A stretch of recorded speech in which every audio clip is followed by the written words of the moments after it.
This week on The Binge Thinker, I talk to you about my $1 million idea that's going to give me my personal freedom, the system that you can download to get fucking shredded in 16 weeks, and I look back on the last 3 years of my self-obsession with self-actualization. My name is Jamil Raymond. I am The Binge Thinker.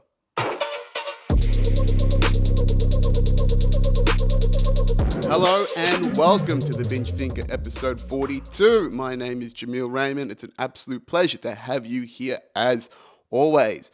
On this week's ep, we're still figuring out season 2. We're getting it done. I'm talking about my multi-million dollar idea, at least I believe it is, and what I'm going forward with in my solopreneur journey. I talk about one of my systems for good physical health, my diet system, talking about how we integrate ourselves at the spiritual, mental, and physical levels to get holistic health. And also looking back on the last 3 years of my self-obsession with self-optimization. It's just hit 3 years this week. I've put something out on the internet. I wanted to talk about it in a bit more depth. And we shall. So March 1st this year, and every year, marks the anniversary of beginning the transformation. It's a special day for me, March 1st, is because it's when I put the fucking pedal to the metal and just started going for it. Just started going for this journey of self-optimization, getting the help that I needed to help achieve this burgeoning feeling in my intuition, which I now recognize as my gut and my intuition, about being capable of more. And you probably know me because of how much I've transformed, and that's why you're part of this podcast now. Or maybe you're just a new listener, which is fucking fantastic. And hello and welcome to the show. But it's really hard to explain how much has fundamentally changed about me, about my understanding of myself, and, the complete 180 that I have to life. And that's because of this constant self-obsession with getting the most out of myself and just really following my gut about what I'm doing and what I'm capable of. And we all think about what we're capable of when we all think we're capable of more, and we are. We absolutely all are.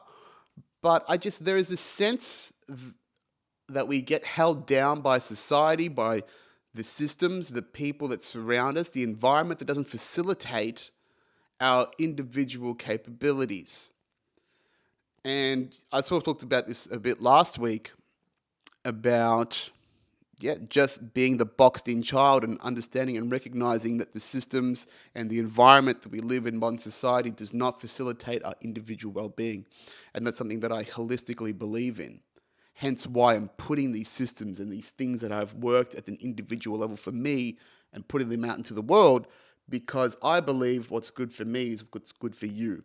We are both fragments of the collective, right? We all have this seed of individuality within ourselves, and that's something I thoroughly believe in. And we need to nurture that. We need to self-care, self-love, self-nurture, because really we're all just playing one-player games in life. Everything we know about the universe, everything we know about who we are as individuals is in our minds. And all we have is our minds. And within that mind is a system. That's why I'm obsessed about systems. Through our consciousness, we have been able to derive the systems and the processes that formulate this fabric of reality that we all live in. And why am I talking about this? Where am I going with this? I guess it's with the transformation, it's just been about applied consciousness and applied discipline in every single element of my life. I have been obsessively self-reflecting on, pivotal moments of my life, behaviors, personal critiques that are common. I'm very good at pattern recognition. That's the logical brain in me. that is very good at logic and understanding patterns, and that's a really important skill to have. Because also, I'm a sensitive individual, a very highly sensitive individual.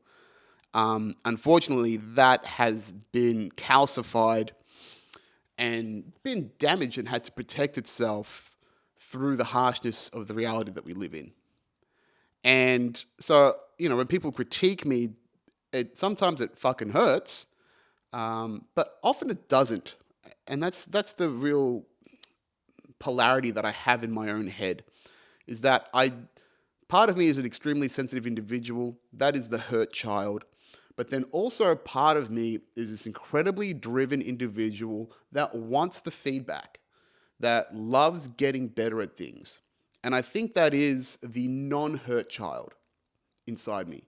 Because, like we talked about last week,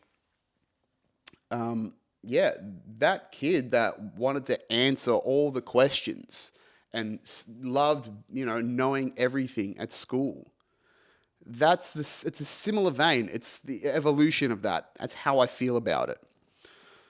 So with that self-obsession and this understanding that this is my life and mine to control and mine purely to experiment and iterate on within myself, has put me on this journey of self-optimization.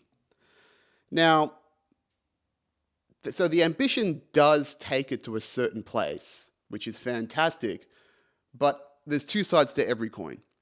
So there is the dark side of this ambition and this drive is also this fear, this deep-seated fear of not being enough. I have battled low self-esteem for my entire life, and I still do up to, I'm still working on it now. So, and I've always felt like an outsider that didn't fit in, that I've always been on the outer. It's what makes me want to do comedy. It's what makes me an individual nowadays, something that I've embraced. But that doesn't mean that the negative association with that outsider's perspective and not being like I'm part of it, of part of the collective, hasn't hurt me and hasn't created that distance in my mind for, again, my entire existence up until a couple of years ago.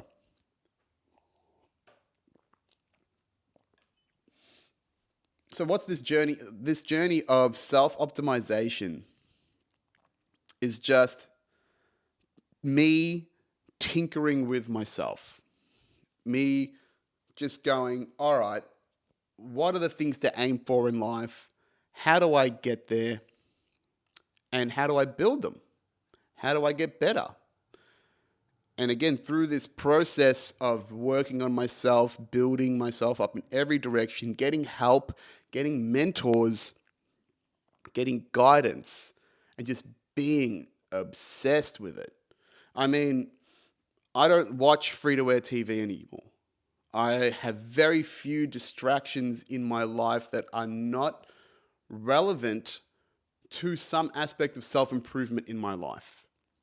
Right? The media that I consume, it's all philosophy, it's all business, it's comedy, it's things that I'm purely interested in. I don't pay attention to the news. I don't pay attention to politics anymore.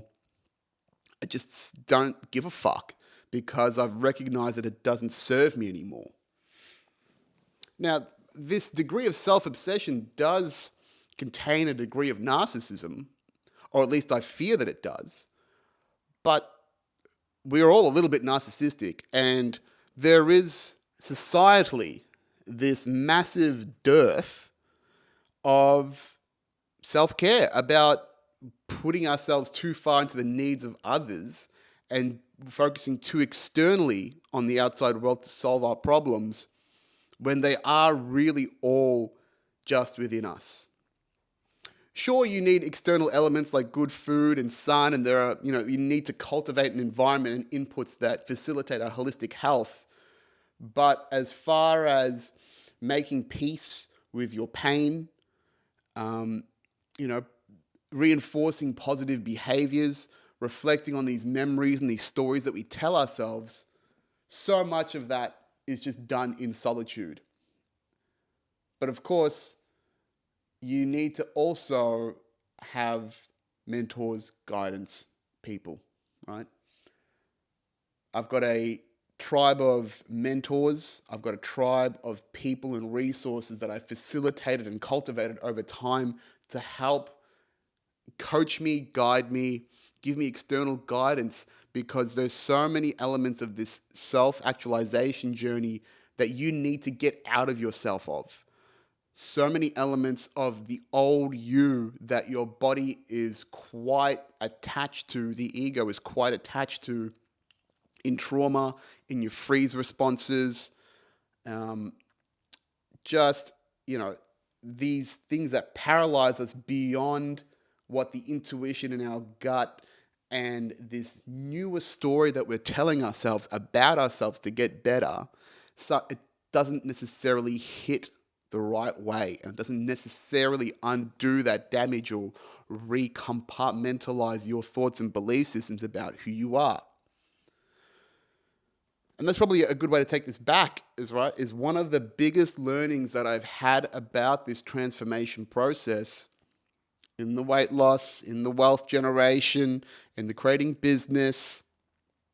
It's all mental. It's all about your mindset. It's about your belief system, because we are playing a one-player game, but we also write the rules to our own game.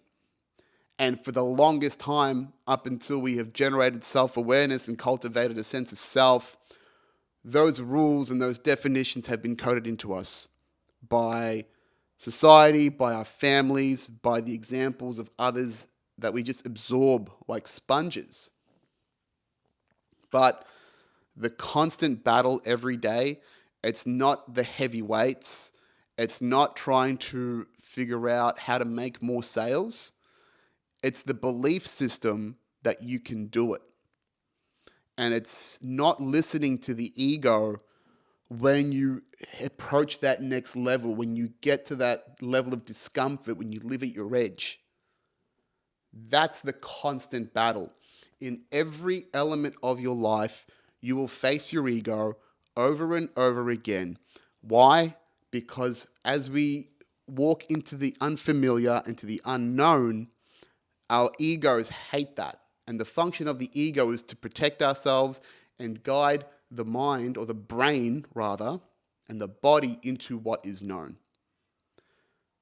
So at every level, your ego is going to cast aspersions externally into the world about the things that you cannot do, or the reasons why you shouldn't do something.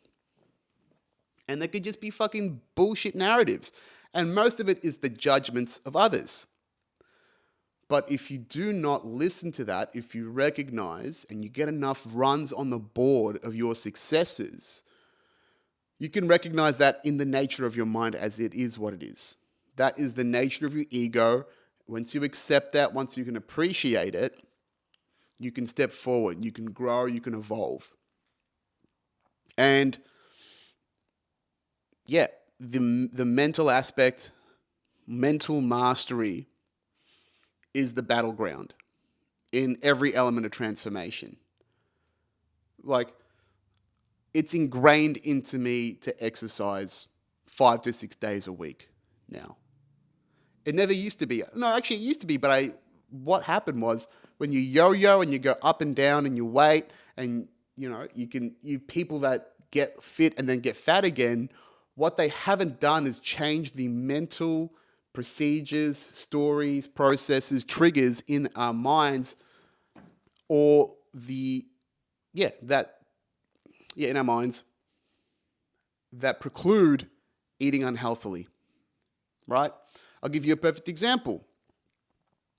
I used to eat to self-comfort, to self-soothe, because my family environment was not great. Once I got out of that environment and I recognized that it is a trigger point, it is up to me to, change that narrative, and recognize that narrative, change it, blunt it, reduce it, right? That people don't understand that about themselves, because that is often an impulse, And that impulse hijacks their executive forebrain thought, the higher self. That is where the best part of ourselves, when we think about our highest ideals and our most capable selves, most of that function sits in the executive brain, in the forebrain. But unfortunately, our trauma responses, our triggers, things that have wounded us, they sit in the older parts of our brain, the amygdala, the reptilian brain, the monkey brain. We've talked about that, but it's worth reiterating. These are the things that hold us back from that higher ideal. So what's next in the transformation? I just keep fucking going. The physical systems, they're optimized. The mental is a constant battle. I will be constantly mentally battling myself, challenging myself every single day because, to get from this mindset to go from, like, say, a 6 to a 7-figure salary requires a different mindset, requires a different version of you. The mindset that goes from, being an employee to self-employed, that requires a different mindset, a different perspective, a different operating system. So understanding more broadly, I will be constantly challenging my mind, and wherever my mind goes, the body follows. That's the biggest takeaway from this transformation, is that you are only really battling yourself, and then in the external world, you are figuring out what are the little tinkers and the tools and the processes that will enable the things that you reinforce your identity or your goals towards. And yeah, what am I working on now from a transformational perspective? Right now, it's financial and sexual systems is what I'm working on right now. I'm sitting back, I'm learning from other people about business in the digital world. I know a lot about traditional business, but I don't know much about digital business. I'm sitting back, learning from others, learning a new system, downloading that into my brain, building towards independence, building towards a skill set and a mindset that allows me to survive as an individual and create abundance in this new creative digital economy. That's what I'm aiming for. From a sexual perspective, right now, I'm working on unpacking a lot of shit from my childhood.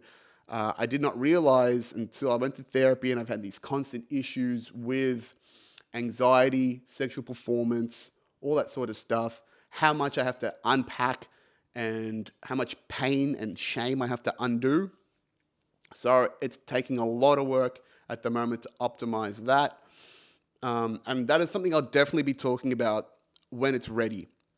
It's still early days talking about, sexuality. I've sort of talked about kink and dominance a little bit in the pod, but I'm too early in the game in that system to be adding much value right now. I could talk about my process, sure, but right now it's still probably a little bit too raw to be sharing, but I'm sure I'll get there at some point.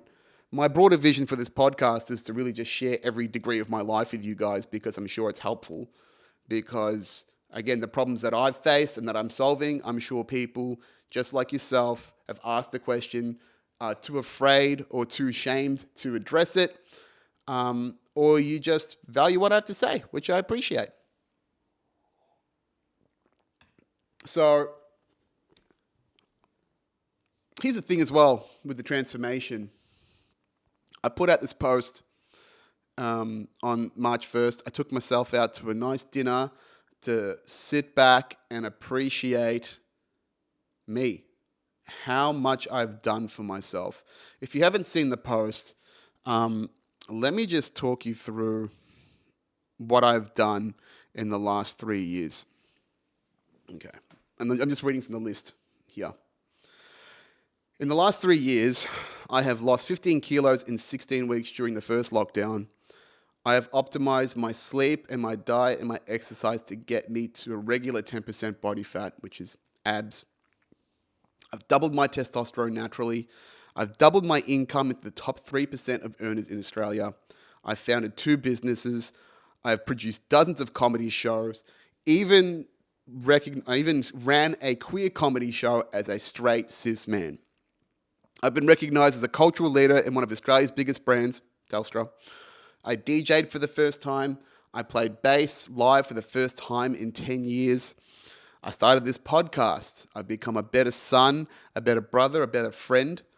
I've supported many others throughout their own growth journeys, and I have connected to a higher power. And through this 3 years, through this self-inflection and self-reflection, which has been very intense, I have found discipline. I've recognized my core emotional wounds. I have diagnosed and managed my ongoing anxiety. I've understood the depth of my traumas, learned to love myself properly, fight the war of shame, still do every day, dropped my negative self-talk by 99%, and really just found appreciation for my own space. I found purpose, meaning, and I found happiness. I've created this abundant mindset. I've healed lots of my wounded inner child, trusted my intuition, grown every day, made a friend of my mind, and learned to put myself first. I've overcome in the last 3 years being made redundant, a ruptured bicep tendon, numerous setbacks, multiple anxiety attacks, a childhood of significant trauma and neglect, low self-esteem, and the shadows of poor leaders. And that sounds like a fucking lot to be doing in 3 years. But honestly, I think there's a degree of you as an individual, if you sat back and really thought about the good things that have happened in your life in that time, you would have a fucking few wins as well. And that's the problem, is that we're so focused on the negative instead of the positive. We always think about what's wrong in our lives instead of counting the fucking wins. And that's all I've done, is just counted all the wins that I've had. And I'll tell you right now, it's difficult to put that out into the world. It's difficult to celebrate myself because of what I talked about last week, about this idea that I stand out from the crowd and I want to talk about it and I want to acknowledge myself, but it feels egotistical as fuck. It feels like I'm showing off or I'm bragging, because that's what was thrown at me as an individual when I was young, that, yeah, I do enjoy loving what I've done for myself, but there is still, just these kids or this hurt old mindset of people dragging me down for doing so well. Now, I recognize now that's a hater's mindset, right? Because when I think about, from an abundant perspective, I love seeing other people's wins. I love seeing people's success, their growth. It fuels me. Watching other people succeed is one of my greatest joys in life. Being able to facilitate that is one of my greatest joys in life. So even if it happened without me, the fact that people are putting themselves out there, putting themselves in the firing line, being that tall poppy, taking that risk, a healthy environment encourages that. Because we understand innately how much of ourselves we are holding down. How much of ourselves we're holding back to the opinions of others. And we've all felt small when we know we have done better than what we're being recognized for. Or we at least want to be recognized for.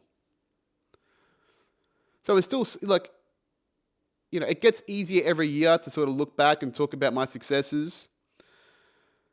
But, it's something I still fight, right? I'm fighting the wiring constantly. It's what I said before. I'm constantly fighting the wiring of yesterday. That shit does not disappear once you've hit a level of success, once you've climbed a chunk of the mountain. Yes, you're up there and you can appreciate what you've done, but there is still a lot of healing of the old and, the stories that we've told ourselves for so long.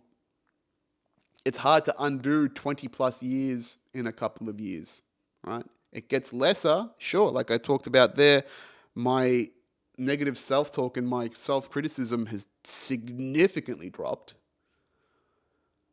but it still sits there, right? Deep cuts take a long time to heal.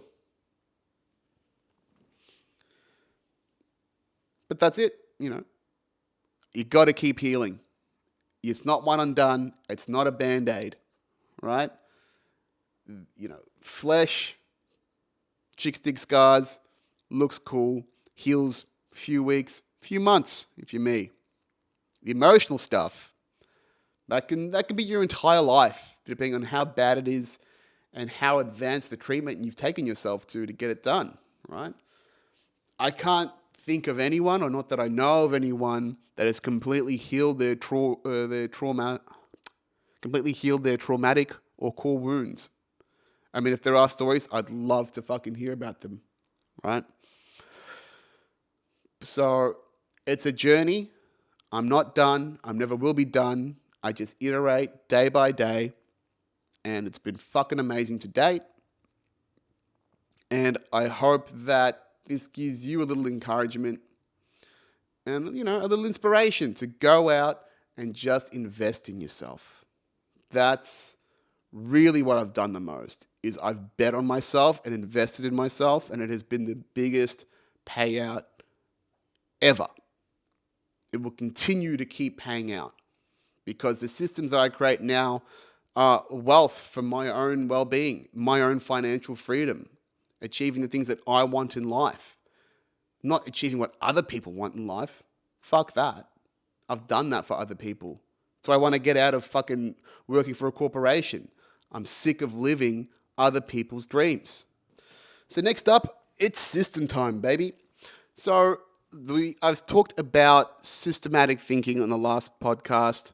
It's extremely important to understand systematic thinking, breaking yourself down into components, into parts that you can tweak, you can analyze, and optimize for your holistic, physical, mental, spiritual health. So I talked about the overview last week. I talked about the big breakdown, again, physical, mental, spiritual. I'm going to take you through every single system that I have optimized in my life. Hopefully it works for you. Well, I know it'll work for you. Take it, learn from it, take what's useful. But I think it's important to put this shit out there because it's just what works. Simple as that. So the first system that I want to talk about is my diet. Why? Because everyone is obsessed with their physical selves first and foremost. Everyone wants better health. Everyone wants to look good. I do. I'm not going to deny that. Right? My physical goals right now is sexy longevity. I just want to look good and keep my body in shape for as long as I can. I have no interest in breaking lifting records or fucking being a full-on meathead anymore. I just want to look good, feel good, and keep this shell, my flesh bag, as efficient and keep it as healthy as I can for as long as I can so I can live as long as I can until we get those until I put my fucking brain into a can, into a robot brain, and I can live infinitely. That'd be fucking mad. I would totally do that, by the way. If we found a way to synthesize consciousness and it was all connected to the sensory brain and we could migrate that into a robot, I would give that a crack, for sure. I wouldn't be the first one to do it. I would like to be the 20,000th person to do that so I get all the fuck-ups out of the way. But I would totally do it. Anyway, system number 1, physical health, diet. So what has worked for me in optimizing my physical health is high-protein ketogenic dieting. Okay? So some backstory. Month 1 of the transformation, I got in touch with Nikita Yudovichenko, the god of hormones. I had seen Nikita's work on 4chan and on Instagram for many years. I'd seen him grow as this fitness, I don't even know what you call him, honestly. Diet coach, fitness coach is probably what I got to him for, where he had these insane transformations of people, both natural and unnatural. All of me is natural, baby, which makes it even sweeter that I've got to this point. So, like I said earlier, I got mentors. I just had to outsource myself. I had to outsource what I needed to eat and what I needed to do physically to someone, an expert, because years of being a PT, well, not years, but studying physical therapy, not physical therapy, personal training, Jesus Christ. Yeah, I was a qualified PT. I'd done diet courses. I tried to be coached by other PTs that were experts in this field, and I just fucking sucked at it. I was pretty shit at it. I could not adhere to a program. I had not built discipline into me. discipline was not installed into me for most of my adult life, up until pretty much 3 years ago, right? So what I did was I just went, all right, I need help here. I am almost 30. I've been telling myself for 10 plus years, I'm going to be shredded one day. I'm going to have the six pack. I'm going to be fit. And it never eventuated. I got fairly skinny when I was like 18, 19, but I wasn't eating very well at all. When I look back on it, my macros were fuck all and I was training a lot. So it's not really healthy. And again, I didn't understand the psychological triggers that caused me to comfort eat. So again, over years, I have yo-yoed, gone up and down in weight. And I was fucking sick of it. You know, I lied to myself so many times about getting shit done, and I didn't. So I was like, fuck this. I need help. So I was seeing Nikita's stuff in the months leading up to March 1st. This is also March 1st, 2020, by the way. So the pandemic is about to fucking hit. And I'd seen his stuff. And again, this gut, this intuition that I had been following or had been just relying on now and following as part of this journey of myself. When I looked at his stuff, I was like, you should just check this out. You should see how much it costs. You should just, he's making the transformation that you want. It's there. So I reached out in the last week of Feb sometime. He told me how it works. It's, it was only €100 for his coaching. I was just like, fuck it. Let's go. So I did. So I signed up, and looking back now at what the diet was, it was to get me shredded and into shape is high-protein ketogenic dieting. So what's high-protein keto? It's ketogenic dieting, so you get rid of basically all the carbohydrates out of your system. You revert into ketosis, which is a naturally occurring energy system that's in the body that converts fat into ketones, which is the body's natural energy source. And then you also eat a fuckload of protein to build your muscle tissue, increase your satiation so you don't feel hungry, and obviously get those mad muscles that you want to be a sick cunt. So what's the benefit of ketogenic dieting? So if you're a thick guy like me, if you've got a real slow metabolism, keto is really good for you. And the reason why is because keto, the best way to understand how keto works as an energy system is that think of us like a diesel engine, right? Our bodies actually burn fat as energy, and it's a slow burning fat. It's a slow burning energy, right? So when you, like a diesel truck, that burns slow. When you have a high performance race vehicle, like, F1 Ferraris or whatever sports cars, they run on high octane, highly burnable energy systems. So naturally, humans have a slow burning energy system. And that's why we store excess energy as fat, because we go, we've got too much energy because all the carbs are doing all the work of the energy. So we'll just keep this for later in fat because you don't know when these carbs are going to be gone. And that's the reality of what we've been, is that agriculture has changed our dietary systems for convenience, but it necessarily hasn't served how our bodies actually operate, which is through consuming fats, proteins, primarily, because that's what we do. We're hunters, we're gatherers, right? We are built to be carnivores, and successful hunters eat a lot of meat. That's what we've got these incisors, these pointy teeth for. So now that we have too many carbs in our diet, we've gotten away from these energy systems that serve us naturally, and we think carbs are the answer, and we've demonized fats, when it's really the other way around, because carbohydrates don't occur naturally in non-agricultural societies. It's hard to find fruit all the time. Fruit is seasonal and in variations. It's only available 3 months of the year. You can't get fucking honey, unless you're a brave motherfucker, or one of those giant bears that just eats straight up honey. It's hard to find it.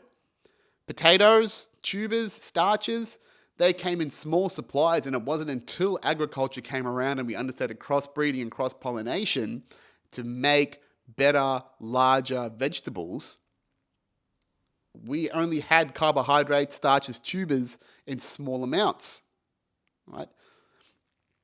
So moving to this natural system of fat, getting rid of the carbohydrates from your body and using the fat systems that we've internally got is a very efficient way to burn fat. And all the bodybuilders, all of your guys that are fighters, they're all cutting carbs to cut weight. But how do you substitute all those carbohydrates? So from a macro perspective, need to eat more protein. You need to eat a fuckload of protein. Okay, I was eating 300 grams of protein per day at the start of this diet, which was a fuckload. I went from a guy that was probably eating 100, 120, even though I was a gym guy. Again, my diet was dog shit, to eating a kilo of meat per day. Right? I can eat a kilo of chicken. I can eat a whole roast chook, a whole bachelor's handbag every single day now, and it still wouldn't fit my macros. I would still need more protein every single day. So that high protein is very important because it's what keeps you full alongside the fats. I'm telling you now, if you have steak and eggs for breakfast, you won't fucking want to eat until 4 p.m. because protein and fats take a long time to digest in the stomach. A complete protein is so complex that it actually takes 30% of the calories that you ingest and it burns them to just process the protein, right? So let's just say, for example, you eat 100 grams of protein, that's 400 calories of, of your calorie balance that you've taken in for the day. It'll take 120 calories to process that 400 that you've ingested, right? So using the body's complex systems for itself, within itself, means that you can efficiently burn fat, strip it off, okay? It's my personal belief as a benchmark, if you're a numpty when it comes to diet, as a dude, 200 grams of protein per day. That's what you should be eating at the very minimum. If you want to improve your physical well-being, if you want to improve your mood, reduce your hunger cravings, eat 200 grams of protein per day. That's probably about, for me, that's 200 grams of protein is, 2 scoops of protein powder, 400 grams of steak, and, maybe, 300, 200 grams of chicken breast. So you can probably balance that out depending on what your financial situation requires, right? So chicken breast is the best, easiest way to get almost pure protein in. Steaks are good, but they're a bit fattier. Again, protein shakes are good, but they're liquid, so they don't really fill you up as much. Okay, what are the benefits of being on keto? I fucking love it, personally. I really enjoy ketogenic dieting. It does feel a little bit boring because literally all I'm eating is meats and fats and fuck all protein. So as an example macro split on high-protein keto would be 50% of your calories come from protein, 45% of it come towards fats, and then 5% or 50 grams of carbs per day you should be ingesting. So for example, I was looking at it about 300 grams of protein per day, 90 grams of fat per day, and 50 grams of carbs. That's what I was getting to when I first started dieting. And it's a shock at first to adjust to this stuff. But the benefits for me, I get mentally sharper. And I love it. Because the reason why I think I get sharper is because if you don't have carbohydrates in your system affecting your blood sugar levels, which is what gives us those crashes when we eat, when you have a big meal and you feel tired, that's usually your blood sugars peaking and crashing as insulin gets released. All right? I don't want to go into the deep science because you can look for that shit and you won't give a fuck about it now. But when you have a big meal, a big carby meal, and you want to go to sleep, that's your blood sugar at work. By minimizing all the carbohydrates out of your system, you don't have these peaks and crashes. And again, just like a diesel fuel truck that has to travel thousands of kilometers at a set rate, you just get this nice, consistent energy level that doesn't really get fucked with. In fact, when I was doing keto, when I was in the peak of it, I couldn't go to sleep sometimes because my body was processing so much fat as ketones and gave me so much natural energy that I would only sleep 5 hours a night but feel good in the process. I'd get to 11, 12 o'clock and I was getting up at 5:30 in the morning and I'd be like, fuck, I still want to do some shit, you know? And then, yeah, you strip fat. That's one of the biggest benefits of keto. You strip fat pretty fucking quick. So I was losing on average about 500 grams of fat or weight per week. With the high protein, it helps retain a lot of the potentially lost muscle when you lose weight. When you lose weight, you're losing predominantly water, fat, and then a little bit of muscle. So if you have a lot of protein and there's a lot of proteins in your body, and almost an excess of it, your body will burn those. It's not an efficient energy system, but it'll burn those and it'll spare the muscle that you've got. I honestly thought I gained a little bit of muscle whilst I was doing the initial 16-week transformation.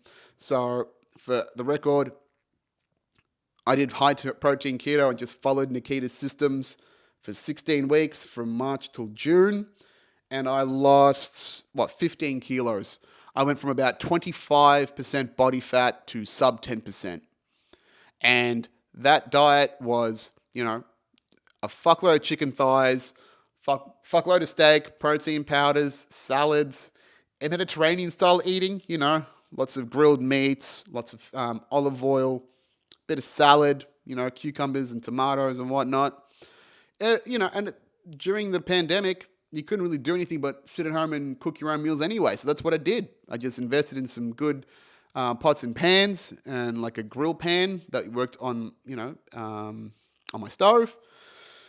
And just started grilling meats and fucking eating them, man. Because I had to just install this system, suck it up, tell my brain to shut the fuck up, and just do. Just do what this guy tells me to do. I pay him to be a professional diet fitness coach, right? He's got enough fucking results there.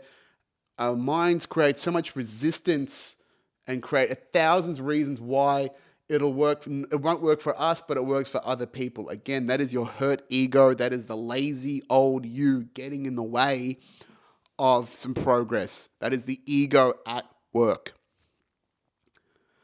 So, if you're looking to get shredded pretty fucking quickly, high protein keto all the way. I still use it now when I'm getting shredded. I'm doing it right now. I'm about to head off overseas in a week. So I've dropped my carbs down this week. I'll be on fuck all carbs. I'll drop 1 kilo easy in a week. And that's mostly water. That's still the glycogen from your muscles draining out. It takes a little bit of size off you physically, but you start getting into full-on fat burning mode, which is fantastic, right? It's reliable as fuck. It's good for you. People say, it's a bit of an issue. It's health problems and it's for diabetics. You know why it's for diabetics? Because those fat fucks have got too much blood sugar in their system and they need to null it and bring it down. It's like a drug addict. You have to wean off that shit. Right? You have to wean off sugar. That's why you're a diabetic, because you're addicted to fucking sugar. If you're a type 2, if you're a type 1, it's your insulin, you know who I'm talking to, guys. If you've got any problems in the diabetic community, want to come out and say something, I'll apologize. The type 1s only. Type 2s, you fat fucks, get to it. So that's system number 1. High protein keto, 200 grams of protein per day, lots of fats, fuck all carbs, about 50 grams a day. Start with that shit. Plenty of resources online, plenty of people that have dieted on keto. It's not some weird fuck. Remember when I said this is going to be like 10-minute segments? Fucking bullshit, huh? Anywho, time for the solopreneur journey. Talking about my process, what I'm working on in the next phase of my life. Being a solo entrepreneur. I used to hate the term entrepreneur. I thought it was wanky, but it is what it is. Just accept it. So what I want to talk about this week, we talked about the why. Why do I want my freedom? Why am I going on this journey? Why do I feel so passionate and driven toward these things? And today we're going to talk about the what. What am I creating? So my second foray into entrepreneurialism, first one was Aussie Comedy Network, and we'll talk about why that failed at a later ep. got some good reflections on that. The reason why, so what I'm working on now is a technology sales course that is aimed at people that are early in career in their tech sales course. And the reason why I'm doing that is because I have my entire career to date has been in sales and technology sales. I worked for Telstra for almost 10 years. I work for Cisco now. Um, I've always been in the tech sales industry. It's something that I fell into. I didn't aspire to be in tech sales. I didn't even aspire to be in sales. And that's one of the interesting things is nobody aspires to be a salesperson, but so many people find themselves in it. And the reason why people find themselves in it is because it makes fucking good money, right? You've got your income plus the commission, and most of those commissions are very rarely capped. So if you're a fucking fiend at your skill and you want to hone it and get better at it, the ability to make money is virtually unlimited. And that's what I got myself into, is that I've figured out very early on that I liked technology. I've been playing with computers since I was a baby, since I was a toddler. I actually asked my mum to get photos of me with the old family computer. I had a computer, a PC in 1993. That thing was a premium piece of technology. This is before the ubiquitousness of the home PC. And we weren't a rich family. My parents were fucking struggling migrants. And my dad, God bless him, enjoyed technology, was passionate about it, and bought one for the family home. And it was just me, my mum, and my dad. And I love that thing. There's photos of me playing video games and learning about the anatomy. And it's just so funny now to see that behavior come through now to be I would say essentially an expert in technology that I am. But again, that was passion. I have no formal skills or formal qualifications in technology sales, but I'm fucking good at it, right? I've been in business to business tech sales for about 5 or 6 years now. And the previous years to that, I was in just normal B2C sales, just selling computer products and consumer products, internet, mobiles at Telstra, right? But in the last 5+ years, I have had a very successful career in tech sales. In my 10 years of selling tech, I have over 20 top sales recognitions, right? I'm a natural at sales. I know that. Why?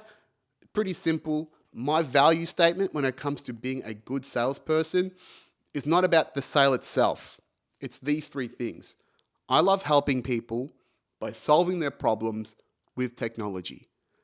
That's my value statement. It's not about the art of the deal or being some slick fucking salesman and having the suit and the nice car. I've got probably the least amount of suits or the least amount of material goods out of pretty much most salespeople. I've got a lot of toys, but I don't have a Tesla. I don't have a fucking Rolex. I don't care about any of that shit. I just love helping people. And that attitude towards sales and particularly relationship and account management is what I was really good at, was looking after people, looking after the relationship they had with Telstra and with Cisco. That's what's made me really good at sales, because I got to know them intimately. I used to build a trusted network. I used to have a bit of business acumen, and then I could link technology solutions to their outcomes of what they were trying to achieve. Solving their problems with technology, enjoying the process, being passionate about it, and just talking about it, that it's not a sell. It's an education, it's an information. Because really, good salespeople are not salespeople. They're trusted advisors. Because what sales is really just solving problems, addressing people's needs. And those external needs that we need, we solve them with a product or a solution, but that all comes intrinsically from inside. So to really be good at sales, you need to understand people, their emotions, their needs, and how to meet them. And people don't really understand that when it comes to sales. They just think it's the slick product with the features and this and that. But really, you need to solve the problem that created this need for a product in the first place. And how do you communicate that? And how do you do that efficiently? How do you optimize that system? And how can you provide levity and expertise to the situation so they trust you enough to buy from you? Now, people in sales like to think they understand that, but no one has systemized it. No one has done it no one's created a really good sales course. There are sales courses out there and methodologies that I've subscribed to, such as Spin Selling and the Miller Hyman, and there's now MedPick, which is more focused on B2B tech sales. But again, they don't understand the fundamentals of sales psychology, human psychology, just being a good person, customer experience, right? So particularly in the tech industry, this thing that I see and why I'm creating it is because there is no fundamental education for my career. To be good at tech sales requires a complex array of skills that no one learns at university. You'll never have it in any formal education. A lot of it is experience based. And then also a lot of it is just, it's too multifaceted, right? Technology and tech sales is really about connecting humanity, technology, possibility. What's the human problem? How do you solve it with technology? How do you enhance what you want and what you've got? That's the possibility.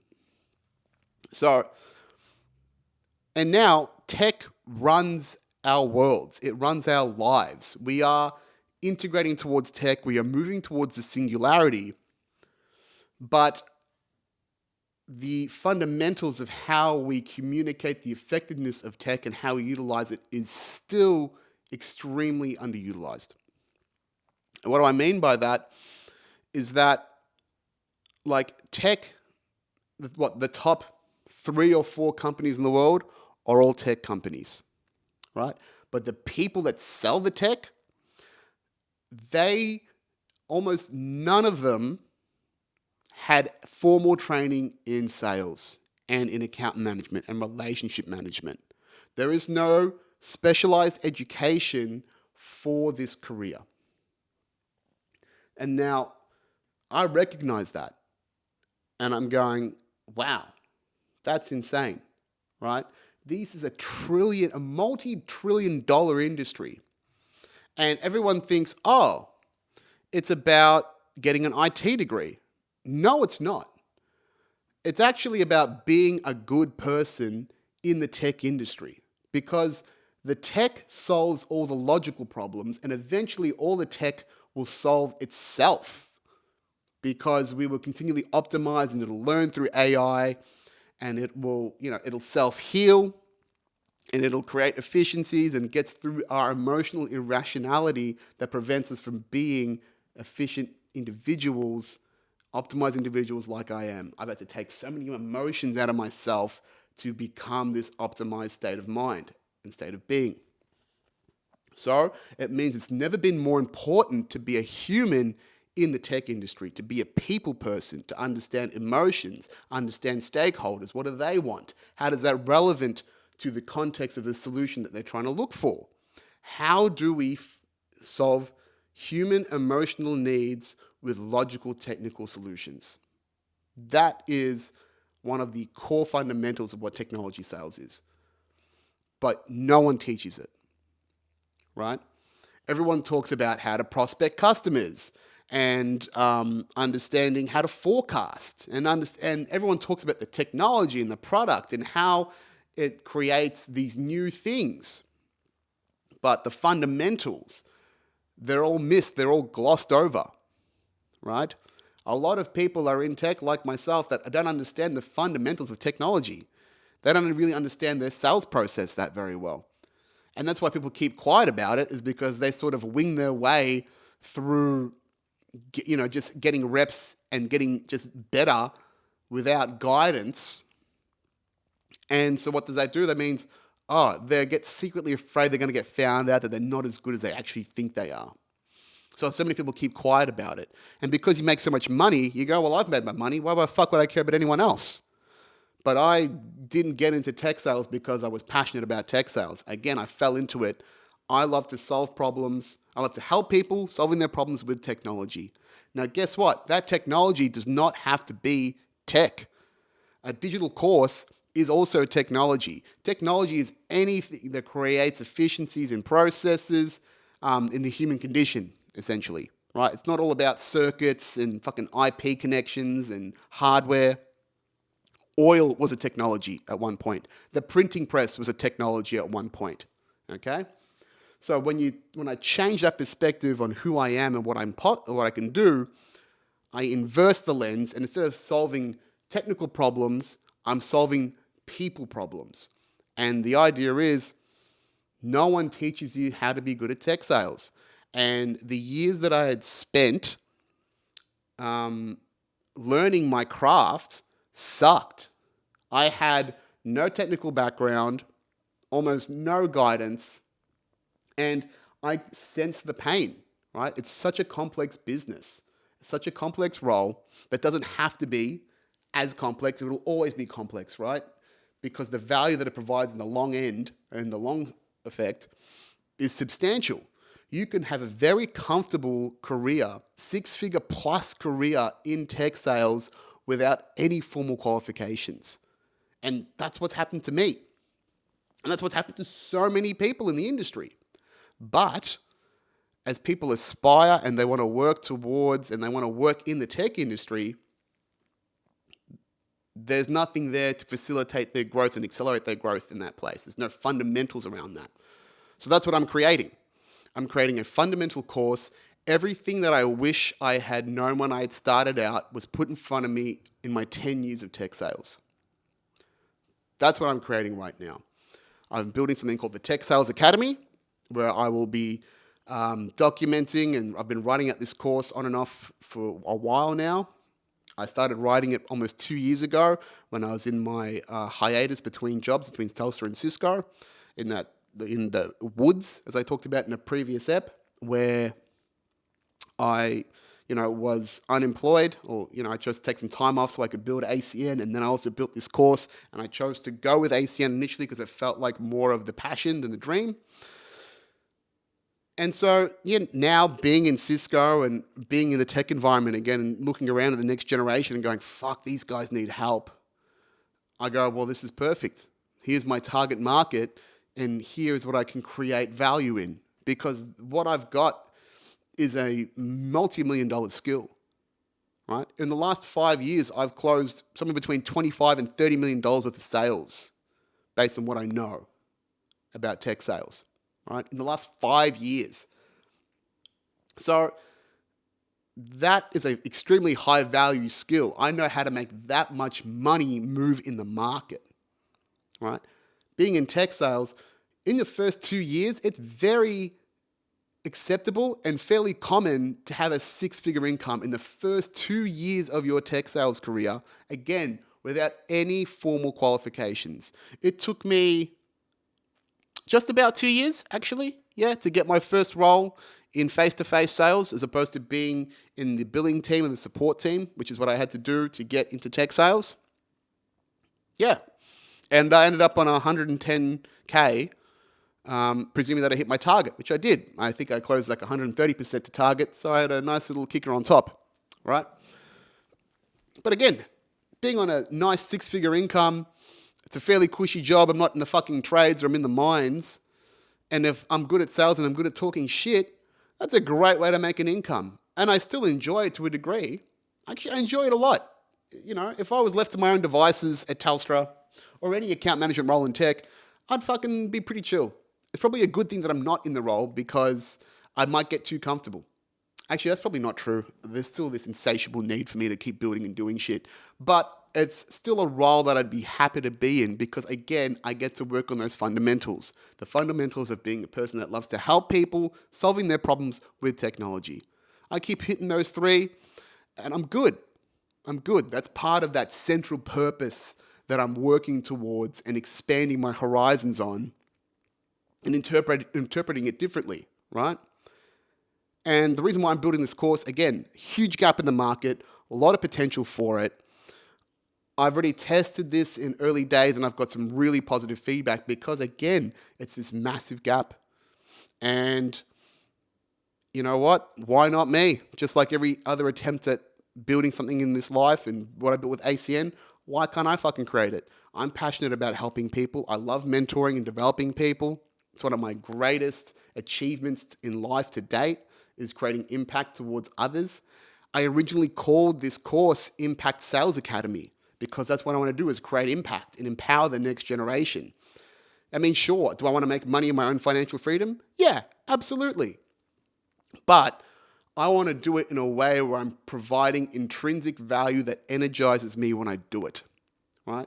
That happens to a degree when I do it in sales and I'm working with customers that I like. When I had my NFP customers and I was actually creating technology solutions that created impact, right? My favorite customers were my not-for-profits at Telstra because, for example, one of my customers, Save the Children, I was installing technology to educate underprivileged children, right? We were sending technology and networking solutions and internet connectivity to far reaches of the country, right? Some of these kids were getting education, remote support, resources for the first time. And that's good to feel a part of, that I'm contributing to something greater. We all love that shit.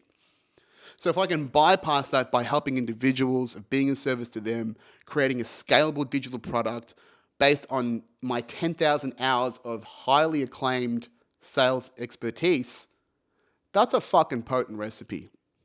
And that's something that I've thought about a lot and that I believe in and what I'm working towards. So right now, I've built the framework out. I'll talk about next week about how I'm going to create it. But yeah, the idea is technology sales course aimed at the needs of tech sales professionals early in career, accelerate their growth, give them the guidance and the wisdom and the insight that I wish I had, and create abundance and plant seeds that I'll never see, but people will appreciate beyond my time.